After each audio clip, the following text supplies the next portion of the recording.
ओम शांति। आज है प्रातः क्लास 27/11/68। रूहानी बाप बैठ रूहानी बच्चों को समझाते हैं। ये तो बच्चों ने निश्चय किया है कि रूहानी बाप हम रूहानी बच्चों को पढ़ाते हैं। जो देहबान में रहने वाले हैं अपन को देह समझते हैं, ज्योति बिंदु आत्म की स्थिति में नहीं बैठे हैं, उनको तो नहीं पढ़ावेंगे। रूहानी बच्चों के लिए ही गायन है, आत्मा परमात्मा अलग रहे बहुकाल। अब आत्मा और परमात्मा मूल वतन में तो अलग नहीं रहते हैं।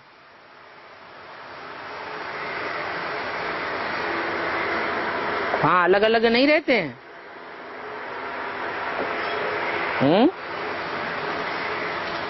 आत्माएं और परमात्मा मूल वतन में अलग अलग आत्माएं नहीं रहती हैं।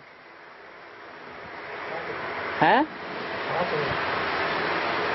वहाँ तो एक ही घर है, एक ही धाम है, अलग रहने की बात नहीं है।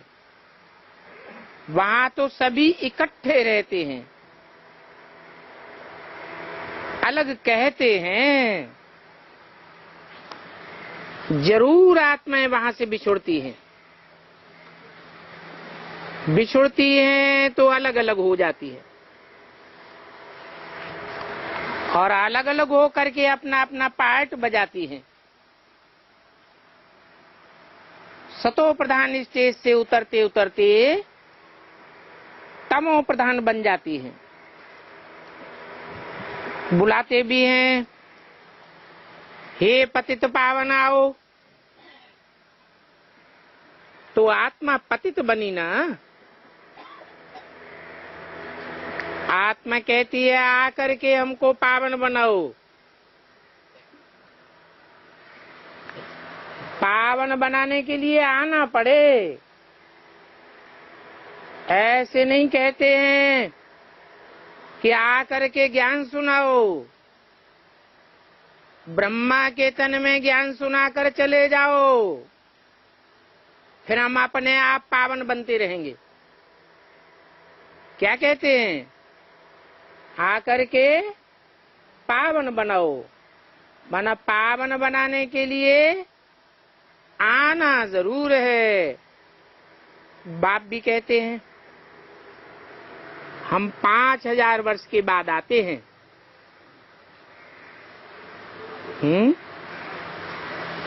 बताओ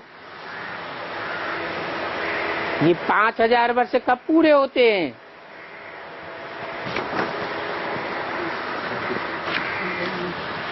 हैं?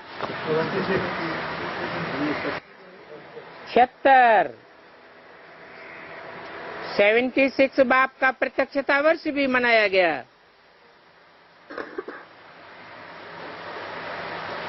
पांच 5000 वर्ष पूरे होते हैं। जहाँ के लिए बोला इन लक्ष्मी नारायण का जन्म कब हुआ? आज से 10 वर्ष कम 5000 वर्ष हुआ। लक्ष्मी नारायण का ही पहला नाम है कृष्ण। कृष्ण बच्चा कहो, शिव बाप कहो, तो बाप और बच्चे का जन्म इकट्ठा है। ये दिव्य जन्म है, प्रत्यक्षता रूपी जन्म है। गर्भ से जन्म नहीं गाया हुआ है। तो बाप बताते हैं ये सृष्टि का चक्र ही 5000 वर्ष का है। आगे तो तुम ये बात नहीं जानते थे कि 5000 वर्ष का चक्र कब पूरा होता है? जब बाप आते हैं। शिव बाबा समझाते हैं कि बाप आवेंगे तो जरूर कोई तन के द्वारा समझावेंगे। सुनाना बात अलग है और समझाना बात अलग है। बाकी कोई ऊपर से आवाज नहीं करते हैं। जो मुसलमान लोग भी गाते हैं, अल्लाह मियां ने ये फरमाया, अल्लाह मियां ने वो फरमाया, तो क्या अर्श में बैठ करके फरमाते हैं? ऊपर से बैठ करके थोड़े ही फरमावेंगे। शक्ति व प्रेरणा आदि की बात नहीं है। जैसे तुम आत्मा शरीर में आकर के अवतरण करते हो, वैसे बाप भी कहते हैं मैं शरीर द्वारा डायरेक्शन देता हूं।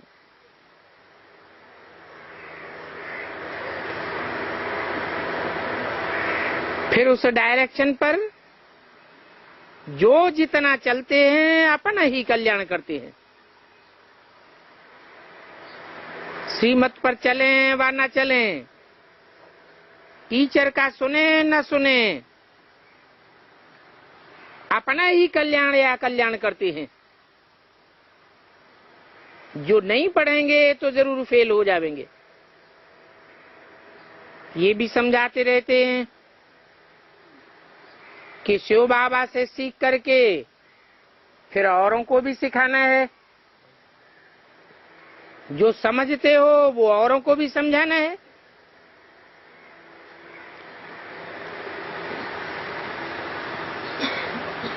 फादर सोज सन्स, सन सोज फादर। बच्चे जितना बाप को प्रत्यक्ष करेंगे औरों के सामने, बाप का भी विरोध है कि बाप बच्चों को प्रत्यक्ष करेंगे। बाकी यहाँ कोई जिस्मानी फादर की बात नहीं है, ये तो रूहानी बाप है। ये भी तुम समझते हो। जितना हम श्रीमत पर चलेंगे उतना वर्षा पावेंगे। जो पूरा श्रीमत पर चलने वाले होंगे उनको ऐसा पद भी मिलेगा, और कम चलने वाले ऐसा पद पाए नहीं सकते। कैसा? किधर इशारा करते थे? लक्ष्मी नारायण की चित्र की ओर। बाप तो कहते मुझे याद करो तो तुम्हारे सारे पाप कट जाएंगे। रावण राज्य में तुम्हारे ऊपर पापों का बहुत ही बोझा चढ़ा हुआ है। विकार में जाते जाते पाप आत्मा बन पड़े। पुण्यात्मा और पाप आत्मा तो जरूर होते हैं। पुण्यात्माएं होते हैं देवताएं, और पाप आत्माएं होते हैं द्वापर कलयुग में रावण राज्य में। पहचान क्या है पाप आत्माओं और पुण्य आत्माओं की? पुण्य आत्माओं के आगे पाप आत्माएं जाकर माथा टेकती हैं।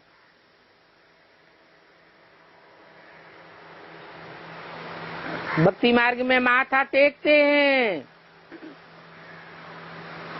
ज्ञान मार्ग में इसकी क्या शूटिंग होती है?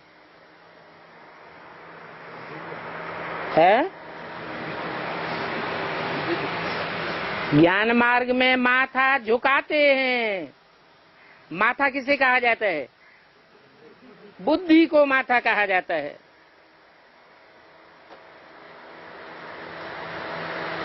आपकी बात सर माथे पर, माना बुद्धि झुकाई दी, परंतु मनुष्यों को इस बात का पता नहीं है कि देवताएं जो पुण्य आत्माएं हैं वो ही फिर पुनर्जन्म में आत्मा आते आते पाप आत्मा कैसे बने।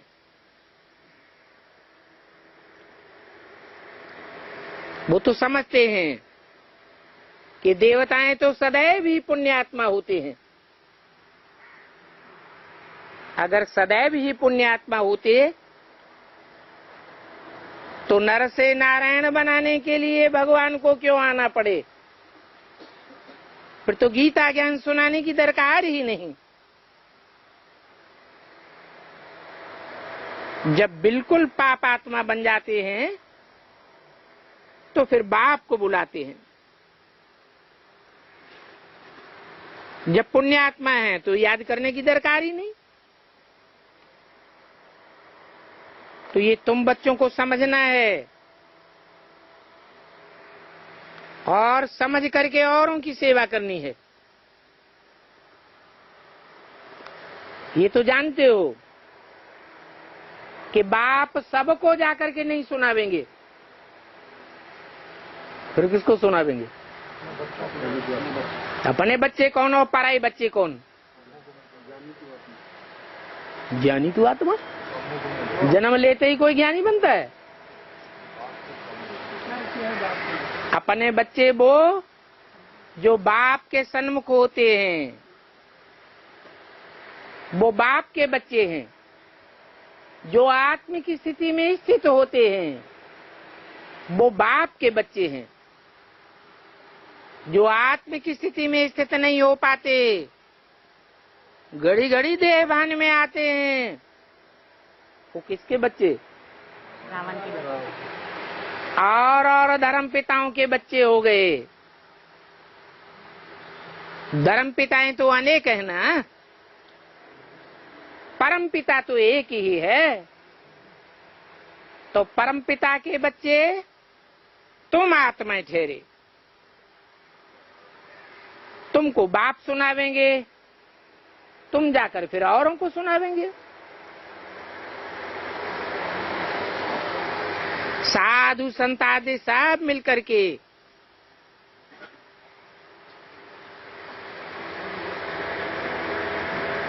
यही कहते हैं, पतित पावन आओ। अभी बाप तो कहते हैं बच्चे सर्विस करने लायक हैं, तो बच्चों को इन साधु संत आदि की भी सर्विस करने के लिए जाना चाहिए। मनुष्य तो दिन प्रतिदिन आसुर बनते जाते हैं। पहचान न होने के कारण बकवाद करने में भी देरी नहीं करते, क्योंकि वो तो समझते हैं कि परमात्मा ठीक कर भीतर में है।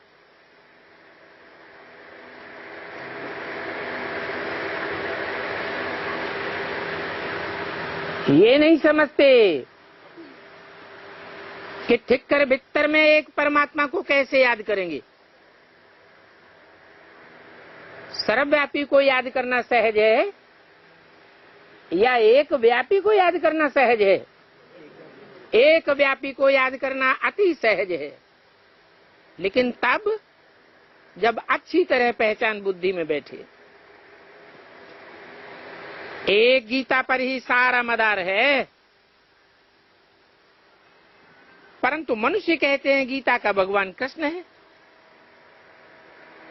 अभी तुम तो समझाते हो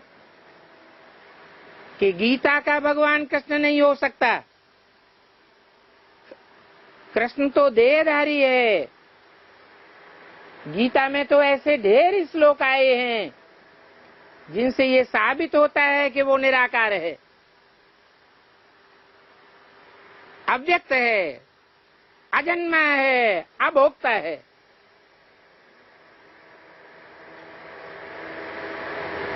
ये बात तुम समझा सकते हो कि कृष्ण तो देहधारी है, अर्थात कृष्ण की आत्मा इस अंतिम जन्म में भी आत्म की स्थिति में स्थित नहीं हो पाती है शरीर रहते। जिसकी बुद्धि देह में धरी रहे,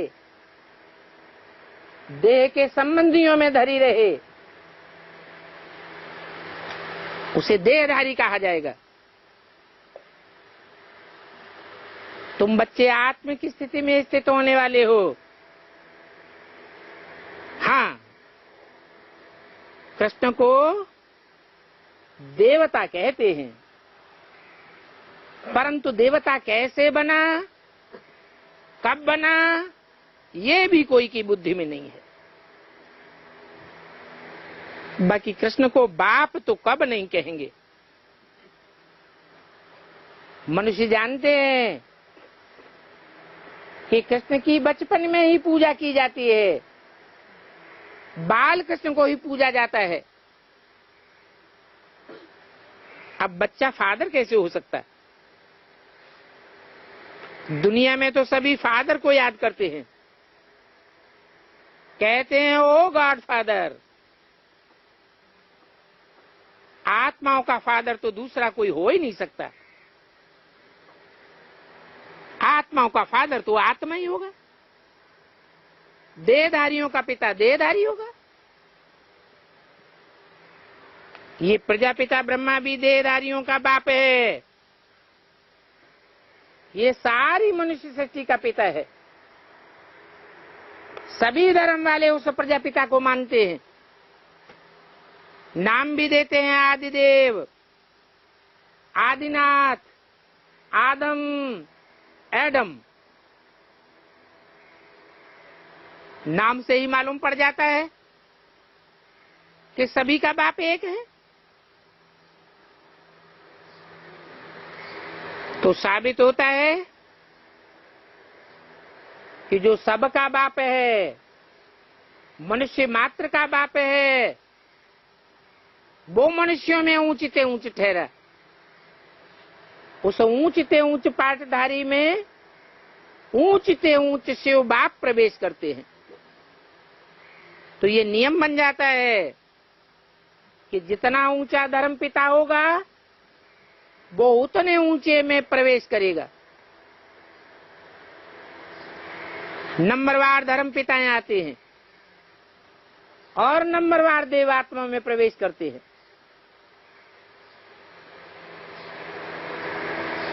बच्चों को समझाया तो बहुत जाता है। कारपोरियल फादर और इनकारपोरियल फादर कई पूरा नहीं समझते हैं तो उल्टा रास्ता लेकर के जंगल में चले जाते हैं। अब जंगल में तो कांटे ही कांटे लगेंगे। कांटे तो कितने दुखदाई होते हैं। बाबा तो कितना सहज रास्ता बताते हैं और रास्ता भी बताते हैं स्वर्ग में जाने का। कहते हैं ये रास्ता मेरे सिवाय कोई नहीं बता सकता। क्यों नहीं बता सकता? और धर्म वाले भी तो स्वर्ग को मानते हैं, पैराडाइज को मानते हैं, जन्नत को मानते हैं, बैकुंठ को मानते हैं ना। तो वो रास्ता क्यों नहीं बता सकते? इसलिए नहीं बता सकते कि उनके कोई भी धर्म पिताएं ऐसे नहीं हैं जो सदैव स्वस्थिति में रहने वाले हों।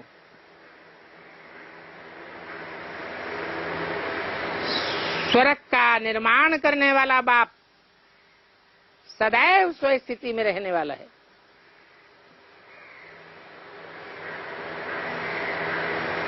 कांटों के जंगल में आता है, पतित तन में आता है, पतित दुनिया में आता है, गंदे से गंदे गांव में आता है, तो भी उसको संग का रंग नहीं लगता है। वो सदैव स्वस्थिति में रहने वाला है। तो बाप समझाते हैं तुमको हर प्रकार की नीची ऊंची परिस्थितियों में फंसाने वाला रावण है। मैं तो तुमको स्वर्ग में ले जाता हूं। सही स्थिति का रास्ता बताता हूं। जंगल की तरफ रावण ले जाता है, तुम माया से हार खाते हो, रास्ता भूल जाते हो, तो फिर कांटों के जंगल में चले जाते हो।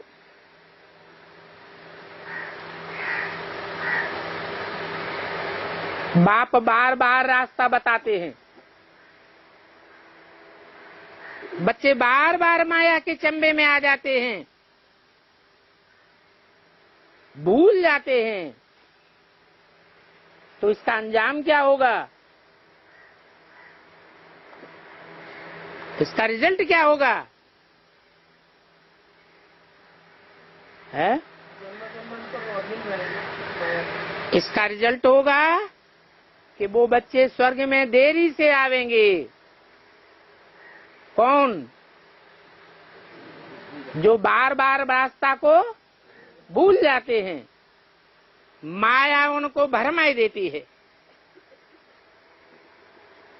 यहां तो तुम आए ही हो स्वर्ग में जाने के लिए, तो स्वर्ग में जाने का ही पुरुषार्थ करना चाहिए। त्रेता को भी स्वर्ग नहीं कहा जाता है, त्रेता को भी कहेंगे 25% कम। 2 कलाएं कम हो गई ना, इसलिए राम को फेल कहा जाता है। क्या तुम आए हो पुरानी दुनिया को छोड़ नई दुनिया में जाने के लिए? बाप कहते हैं अभी पुरानी दुनिया को त्याग दो,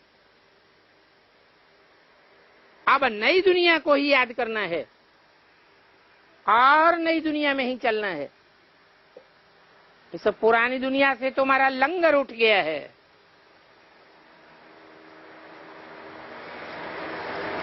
ऐसे थोड़े ही कहते हैं कि त्रेता को याद करो। त्रेता को वास्तव में नई दुनिया नहीं कहेंगे।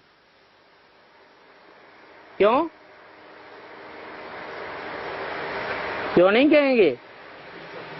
क्योंकि 2 कलाएं कम हो जाती हैं। जो नापास होते हैं वो वहां चले जाते हैं, क्योंकि पढ़ाई का रास्ता ठीक नहीं पकड़ते हैं, नीचे ऊपर होते रहते हैं। तुम महसूस करते हो जो याद होनी चाहिए वो याद नहीं होती है। याद आर्टिफिशियल होनी चाहिए या ऑटोमेटिक होना चाहिए? आर्टिफिशियल। ऑटोमेटिक होना चाहिए। ऑटोमेटिक कैसे होती है? बेसिक वालों की तरह हाथ पांव बांध करके बैठ जाओ, चलते फिरते उठते बैठते कर्म करते, न चाहते हुए भी बाप की याद आवे। जैसे लौकिक दुनिया में कोई का कोई से प्यार हो जाता है, घर परिवार वाले विरोध करते हैं, ये शेड्यूल कास्ट है, इसके साथ शादी नहीं हो सकती। बुद्धि कहती है कि इससे नाता तोड़ लेना चाहिए, परंतु लगन लग गई तो ना चाहते भी बुद्धि उसी तरफ भागती है। उसे कहेंगे ऑटोमेटिक याद। स्वर्गवासी जो बनते हैं उनको कहेंगे अच्छा पास होने वाले। तुम नरकवासी से स्वर्गवासी बनते हो। उस पढ़ाई में तो फिर दोबारा पढ़ लेते हैं। यहां तो ये पढ़ाई बार बार नहीं होती है, बाप एक ही बार आते हैं और एक ही जन्म में आते हैं। जन्म जन्मांतर कल्प कल्पांतर वही इम्तिहान पास करते हैं जिन्होंने कल्प पहले पास किया है। तो इस ड्रामा के राज को अच्छी रीति समझना है। कई समझते हैं हम तो चल नहीं सकते हैं, क्योंकि हम तो बहुत बूढ़े हो गए हैं, हम तो बहुत बीमार हैं। तो बाप कहते हैं उनको हाथ से पकड़ करके चलाओ। जो हिम्मतहीन बन चुके हैं उनको हिम्मत दो। हिम्मत देंगे तो वो भी चल पड़ेंगे, नहीं तो बेचारे गिर पड़ेंगे। परंतु तकदीर में नहीं है तो कितना भी जोर दो, फूल बनाने का पुरुषार्थ करते ही नहीं है। खुद भी नहीं बनते तो औरों को भी नहीं बनाते। स्वर्ग में नहीं चलने का होगा तो चलेंगे ही नहीं। ऐसों को कहा जाता है कांटा, उनको अक का फूल भी नहीं कहेंगे।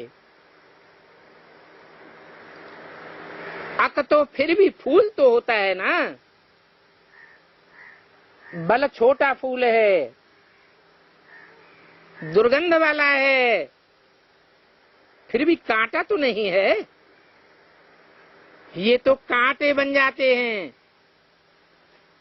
चुभते रहते हैं, जैसे कि कोई की सेवा कर ही नहीं सकते। बाप कितना समझाते हैं। कल तक तुम जिस शिव की पूजा करते थे वो ही शिव आज तुमको पढ़ा रहे हैं। हर बात में पुरुषार्थ के लिए जोर दिया जाता है। देखा जाता है माया अच्छे अच्छे फूलों को भी नीचे गिरा देती है। ऐसा नीचे गिराती है जो हड्ड गुड्ड तोड़ देती है। ऐसों को फिर ट्रेटर कहा जाता है। अच्छे अच्छे फूलों को नीचे गिरा देती है।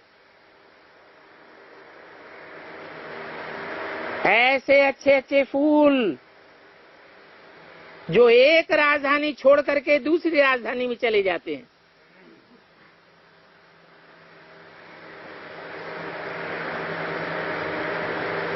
उनको ट्रेटर कहा जाता है। विरोध करने वाले।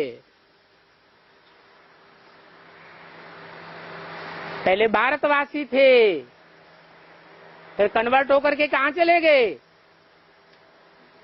दूसरे देशों में चले गए, इस्लामी राज्य में चले गए, मुस्लिम राज्य में चले गए, बौद्धियों के राज्य में चले गए, क्रिश्चियंस के राज्य में जा चले गए।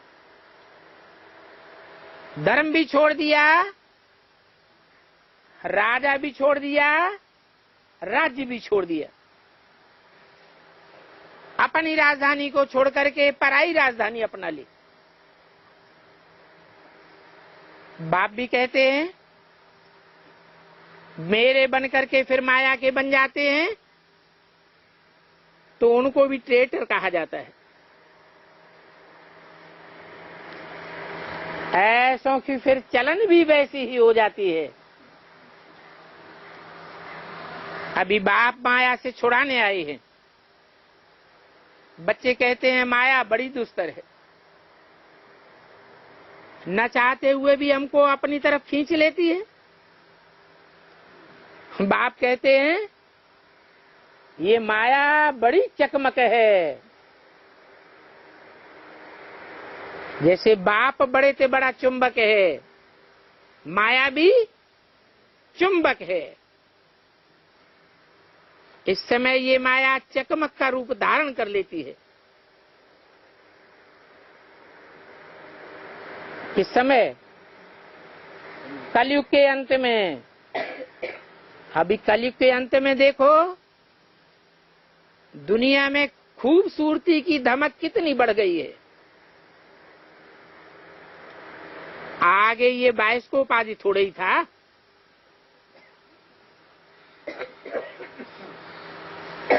ये सभी 100 वर्ष के अंदर निकला है।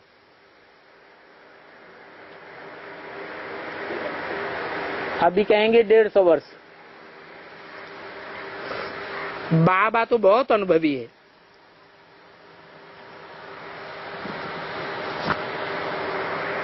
ड्रामा की लिमिट है। इस ड्रामा को अच्छी रीति समझना चाहिए, क्योंकि हर एक बात एक्यूरेट नु दी हुई है। 100-150 वर्ष के अंदर ये दुनिया जैसे बेहस्त बन जाती है।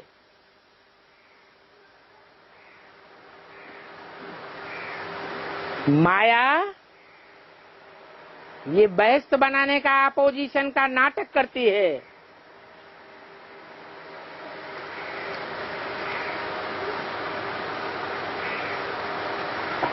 काहे के लिए नाटक करती है? बाप का जो स्वर्ग बनना है, ऊंचते ऊंच वंडर बनना है, उस वंडर का अपोजिशन करने के लिए माया ऐसा स्वर्ग रचती है। तो समझा जाता है अब स्वर्ग और जल्दी होना है।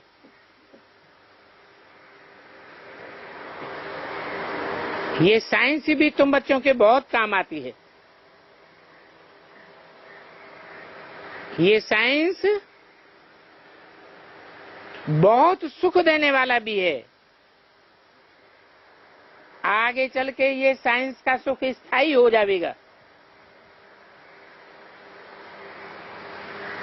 स्थायी होने के लिए इस पुरानी दुनिया का विनाश होगा। सतयुग का सुख भारत के ही भाग्य में है।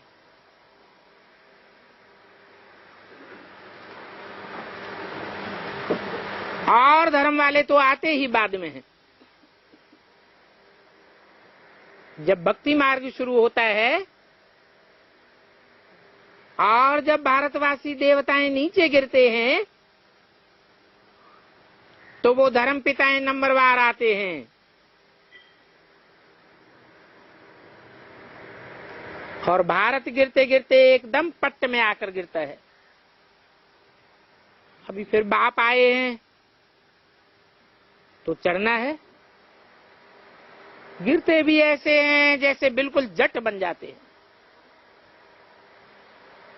यहां भी बच्चे देखो कैसे चढ़ते चढ़ते नीचे गिर जाते हैं। कितना गिरते हैं बात मत पूछो। कोई तो इस बात को मानते भी नहीं है कि शिव बाबा हमको पढ़ाते हैं।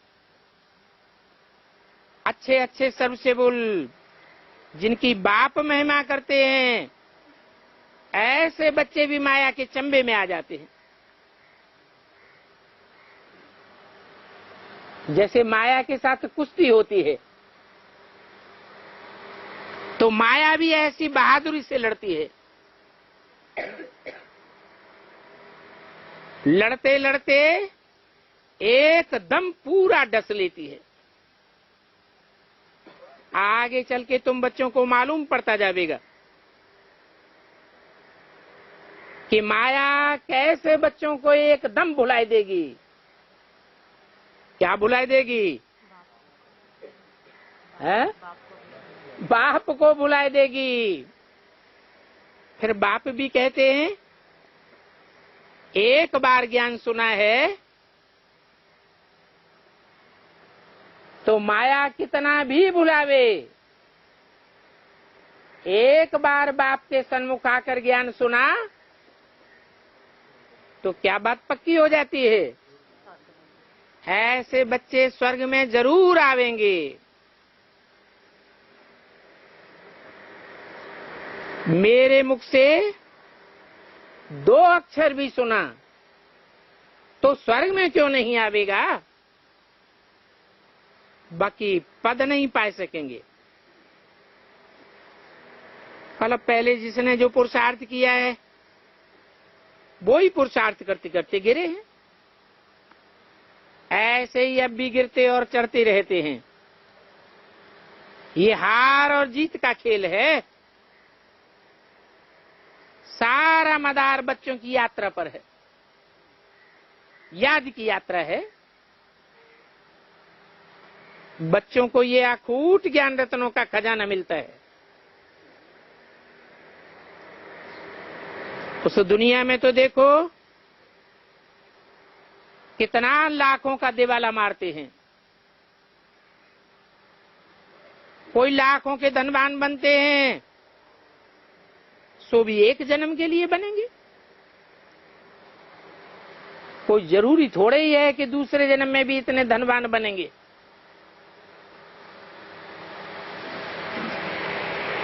ये तो कर्म भोग है। वहां नई दुनिया में कर्म भोग की बात ही नहीं है। इस समय तो तुम 21 जन्मों के लिए कितना खजाना जमा करते हो। जो पूरा पुरुषार्थ करते हैं वो पूरा स्वर्ग का वर्षा पाते हैं।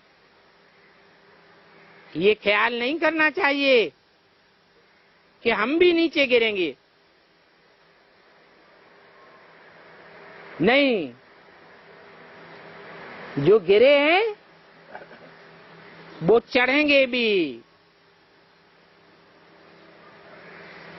ये नीचे गिरना और चढ़ना होता रहता है।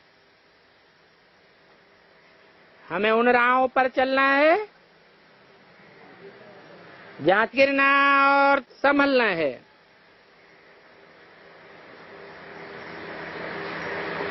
गिरते तो हैं,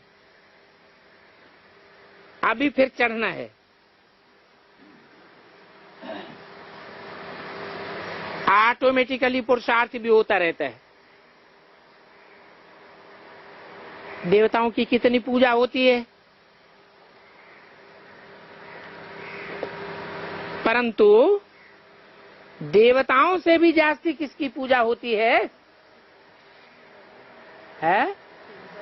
शिव की पूजा होती है।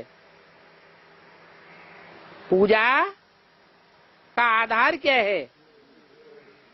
प्योरिटी। देवताओं ने जितनी प्योरिटी धारण की है उतनी उनकी पूजा होती है। कोई की कम पूजा होती है, कोई जास्ती होती है, कोई की वर्ष भर पूजा होती है, कोई की तीज त्योहार पर पूजा होती है। शिव की पूजा तो सदैव भी होती रहती है। ऐसे शिव भगवान को हिट कर बिस्तर में डाल दिया है।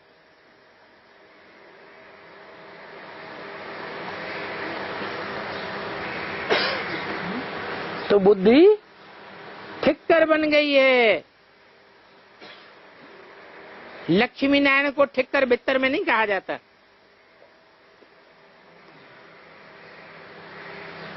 मनुष्यों की कितनी पत्थर बुद्धि है। ऐसे ऊंचते ऊंच बाप को ठिक्कर बिस्तर में डाल दिया।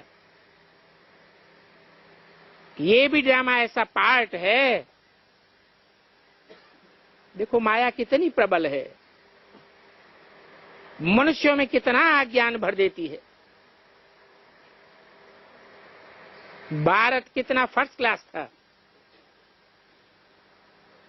तुम जानते भी हो। हम ऐसे बने हुए थे और अभी फिर बन रहे हैं। इन देवताओं की कितनी महिमा है, परंतु कोई नहीं जानते हैं कि तुम बच्चों के सिवाय बाप को कोई पहचानता ही नहीं। तुम जानते हो बेहद का बाप ज्ञान का सागर हमको पढ़ाए रहे। कृष्ण की तो बात ही नहीं है। झूठी गीता पढ़ते पढ़ते कितना नीचे गिरते आए। माया बहुतों को संशय में डाल देती है। इतना संशय बुद्धि बनते हैं कि झूठ कपट छोड़ते ही नहीं। तो बाबा कहते हैं सच्चा सच्चा अपना चार्ट लिखो, परंतु सच कोई लिखते थोड़े ही हैं। देह अभिमान में आने के कारण सच नहीं बतलाते हैं। बाप को झूठी बात बतलावे, सच्चा न बतलावे, तो ये भी एक पाप कर्म हो जाता है, विकर्म बन जाता है। नहीं तो बाप से सच बताना चाहिए। बाप के आगे झूठ बोले तो बहुत सजा खानी पड़ेगी। गर्भ जेल में भी कितनी सजाएं खाते हैं। 27/11/68 की वाणी का 3रा पेज। कोई तो गर्भ में जाते हैं, कहते हैं तौबा तौबा, हम प्रतिज्ञा करते हैं फिर ऐसा काम कभी नहीं करेंगे, अब हमें बाहर निकालो। जैसे किसी को मार मिलती है तो माफी मांगते हैं ना, तो सजा मिलने पर भी ऐसे होते हैं। अभी तुम समझते हो माया का राज्य कब शुरू हुआ? पाप तो करते ही रहते हैं। बाप देखते हैं ये इतना मीठा, इतना मुलायम नहीं बनता है जितना बाप बनाना चाहते हैं। बाप तो कितना मुलायम है, बच्चे कितने कठोर बन जाते हैं।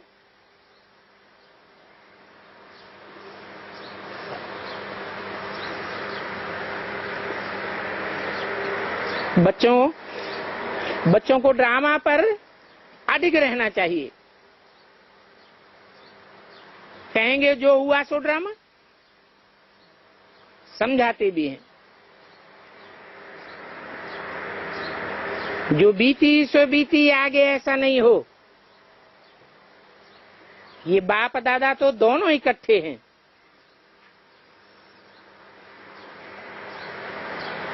परंतु दोनों की एक ही मत है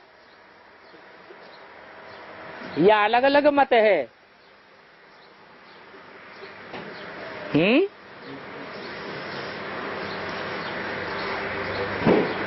बाप और दादा दो आत्माएं हैं कि एक आत्मा है?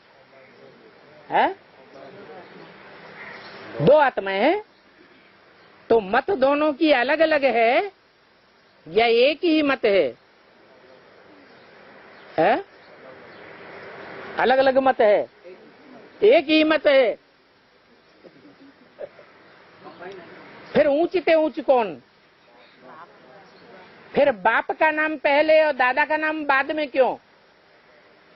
जैसे शिव का नाम पहले रखते हैं, नारायण का नाम बाद में, शंकर का नाम बाद में। पहले जिसका नाम है वो जरूर पहले नंबर में। ईश्वर की मत अपनी है, ये बात समझना चाहिए। ये मत कौन देते हैं? कौन मत देते हैं?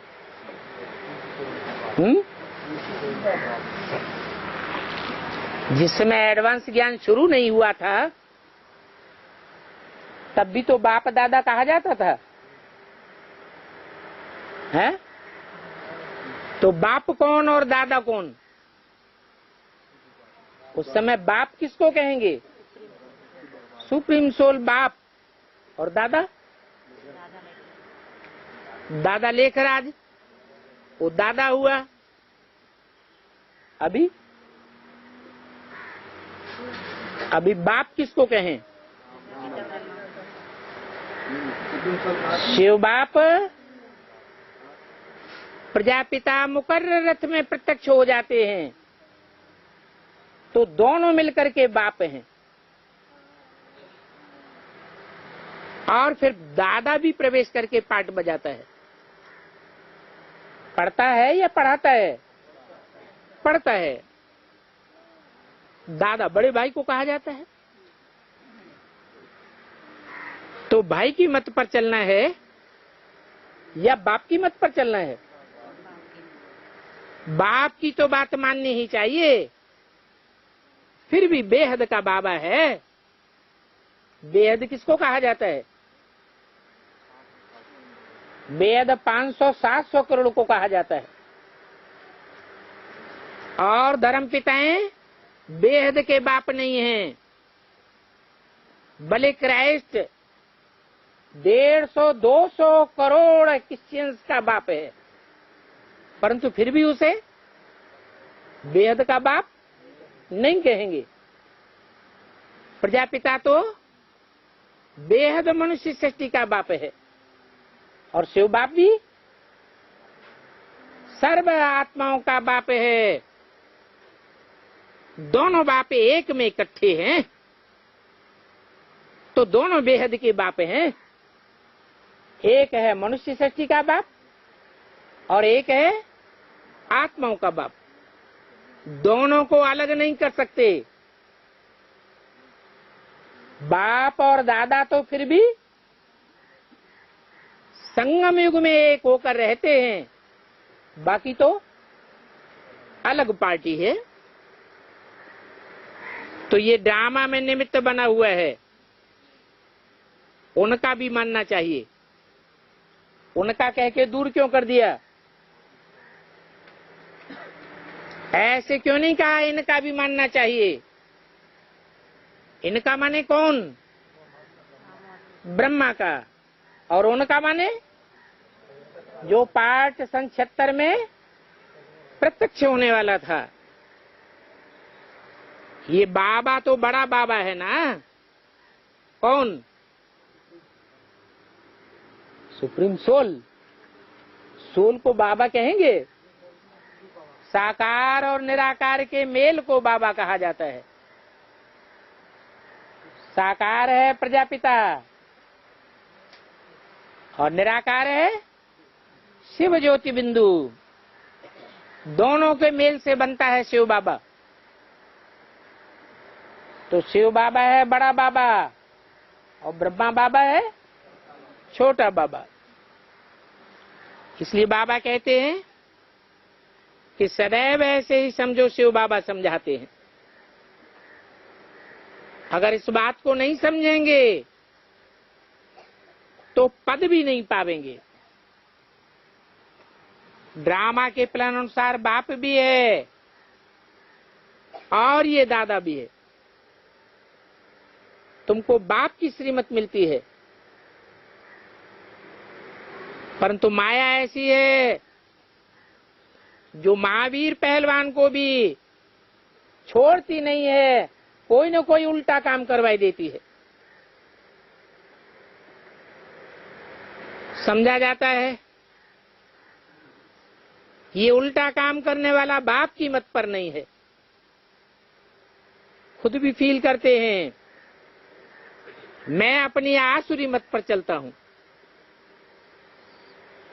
नहीं तो समझना चाहिए कि श्रीमत देने वाला आकर के उपस्थित हुआ है, उनकी ईश्वरीय मत है। बाप कहते हैं इनकी अगर कोई ऐसी मत मिल भी गई तो भी उनको मैं ठीक करने वाला बैठा हूं। इनकी कहकर के किस तरफ इशारा किया? इसकी क्यों नहीं कहा? इसकी और इनकी में कोई अंतर है? इसकी माने एक ब्रह्मा की मत जो बाजू में बैठा है, और इनकी माने राम और कृष्ण दोनों की मत। अगर इनकी कोई ऐसी मत मिल भी जाती है तो भी उसको ठीक करने वाला मैं बैठा हूं, क्योंकि फिर भी हमने ये रथ लिया है। मैंने ये रथ लिया है तब इसने गाली खाई है, नहीं तो कब गाली खा ली नहीं। मेरे कारण कितनी गाली खाते हैं, तो इनकी भी संभाल चाहिए। बाबा ने कह दिया है इनकी संभाल करने में कोई हर्जा नहीं है।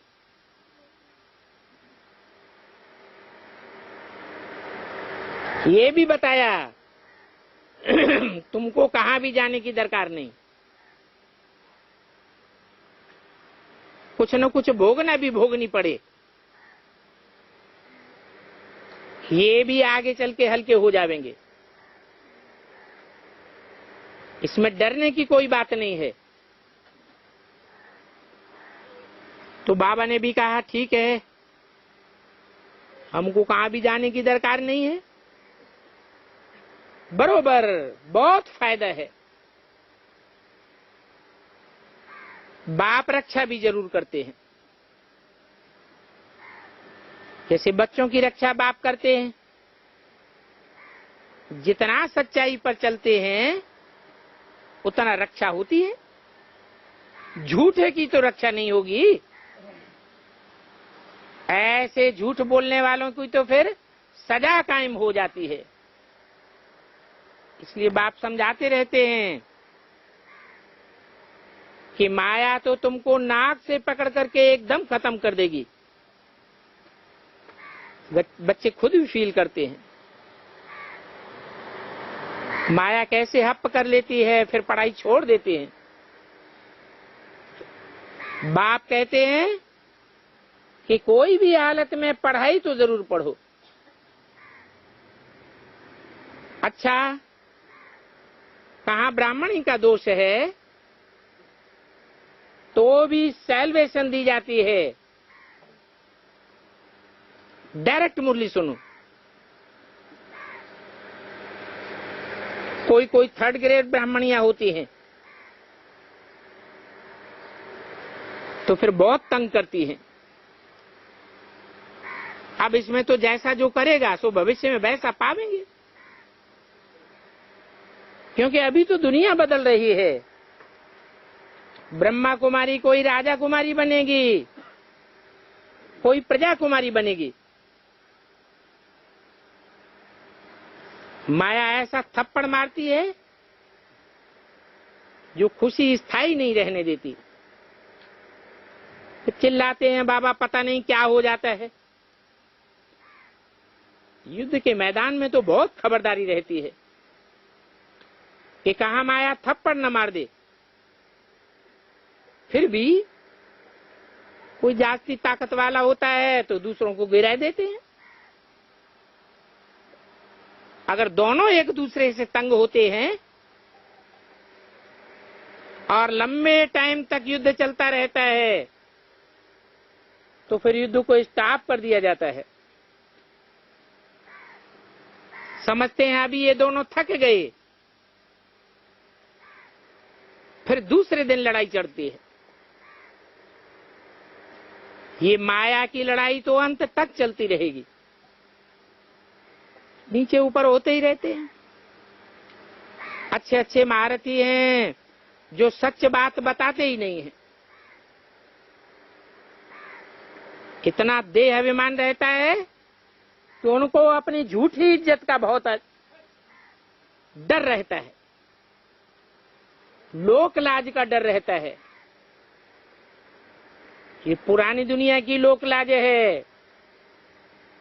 पुरानी दुनिया की लोक लाज का इतना असर रहता है, जो पुरानी दुनिया भस्म होने वाली है और नई दुनिया जो सामने खड़ी है उसकी लोक लाज का दिखाई नहीं पड़ता।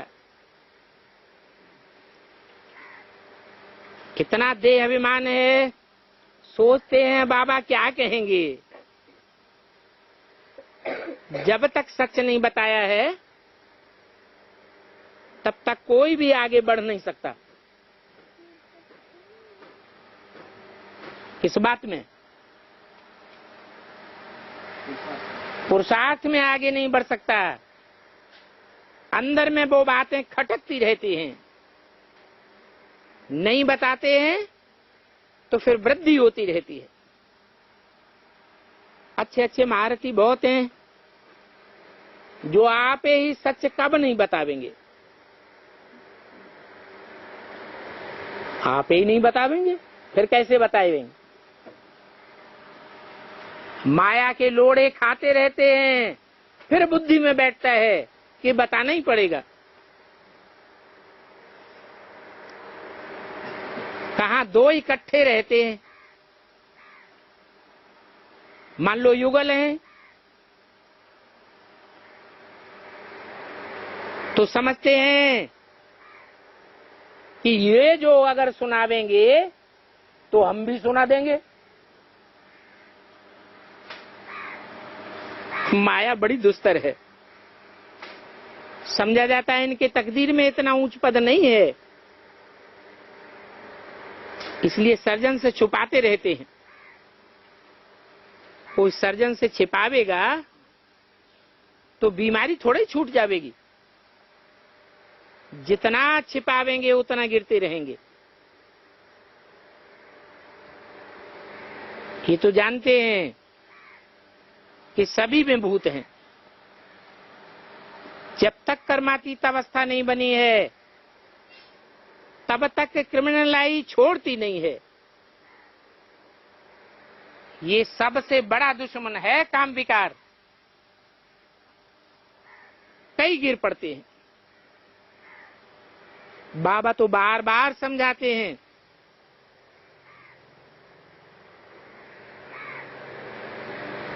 कि शिव बाबा को भाकी पहनना कोई मासी का घर नहीं है।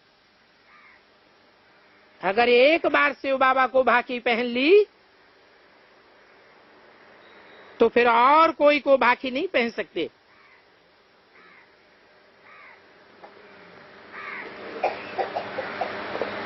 परंतु बहुत ऐसे हैं